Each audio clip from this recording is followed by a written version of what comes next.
मूल कर्तव्य के हो परमात्मा को प्रसन्नता।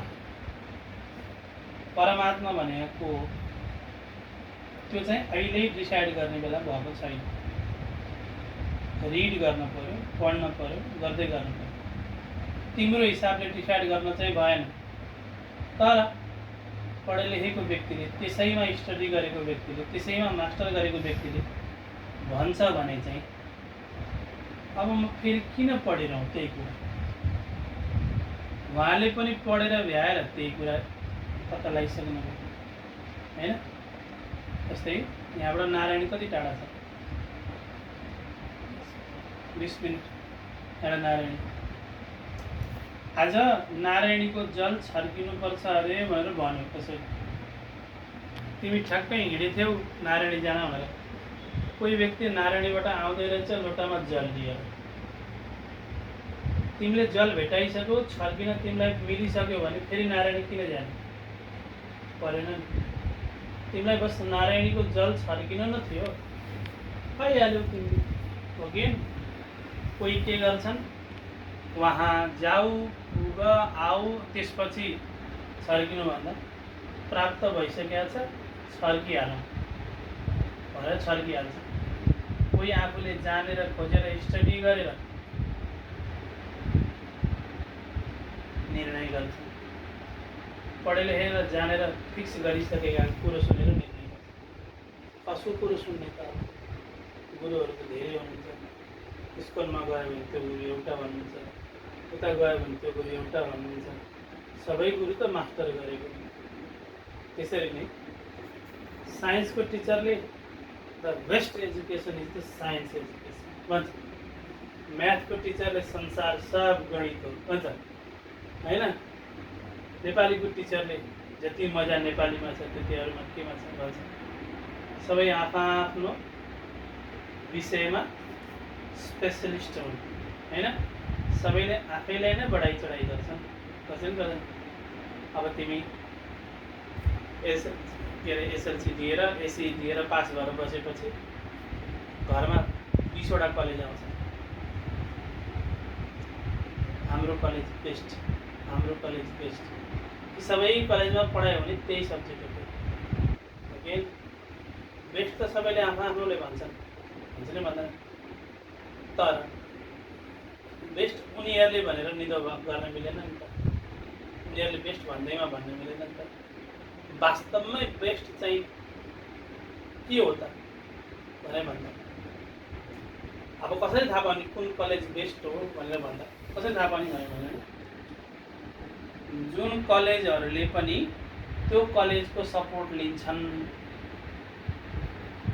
अरू कलेजहरूले पनि त्यो कलेजको सपोर्ट लिन्छन्, अरू कलेजले पनि त्यो कलेजको मास्टरहरू चोर्न पाएदेखि हाम्रो कलेज फेरि बेस्ट हुन्थ्यो भनेर सोध्छन्।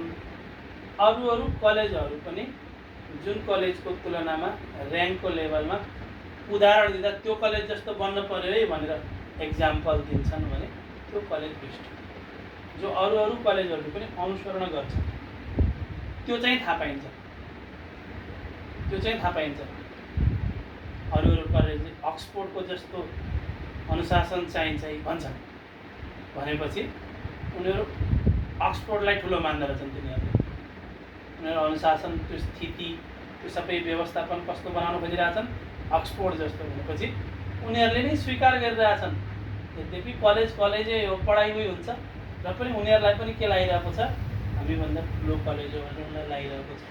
त्यसरी नै संसारमा धेरै देवताहरू छन्, धेरै देवताहरू छन्। ती देवताहरू पनि जस कहाँ गएर सहयोग माग्छन् त्यो नै ठुलो हो भनेर निदो गर्नु पर्यो। उदाहरणको लागि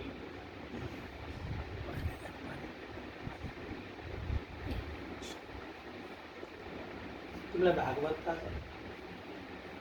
भागवत पुराण, श्रीमद् भागवतम, भगवत गीता थाहा छ? भगवत गीतामा भगवान कृष्ण जन्मिने बेलामा भगवान कृष्ण 8 नम्बरको 7 नम्बरको बलराम थिए भगवान् कृष्णको आमाको पेटमा आउनु। अब त्यो पेटमा बलरामजी आउनुभयो, उहाँ जन्मिनुभयो भने कंसले मारिदिन्छ। त्यही भएर देवीलाई बोलाएर, शक्तिलाई बोलाएर मेरो आमाको बच्चालाई ट्रान्सफर गरिदियो अर्को आमाको पेट भन्नु कृष्ण।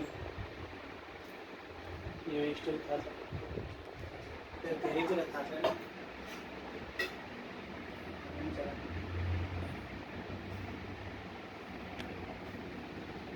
ट्रान्सफर गर्दै भन्नु भगवान्। देवीले ट्रान्सफर गरिदिए बापत मलाई के हुन्छ? तिमीलाई मनोकामना, भद्रकाली, चण्डिका अनेक देवीले पुज्ने बनाइदिन्छ। भगवान्ले भन्नु भगवानको काम गरिदिए बापत उनी देवी देवी भए, कृष्णको काम गरिदिए बापत देवी देवी भए। कहाँ आउँछ त्यस्तो कुरा होला? पुराणमा आउँछ, शास्त्रमा, बुकमा त्यो आउँछ होइन। बुकले भनेको त मात्र कुरा। त्यही भएर को हो त परमात्मा भनेर जान्नको लागि त्यो शास्त्र कृष्णले भनेको। गीतामा कसले बोलेको? भगवत गीता कसले लेखेको? स्वयं भन्नुभयो। भागवत पनि स्वयं। स्वयं भनेपछि त नो डाउट ओके, भागवत पनि स्वयं भन्नु।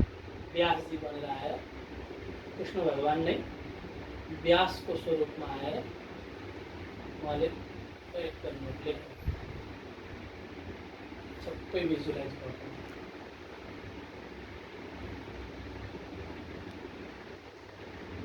यो अहिले हजुरले यसरी दिनु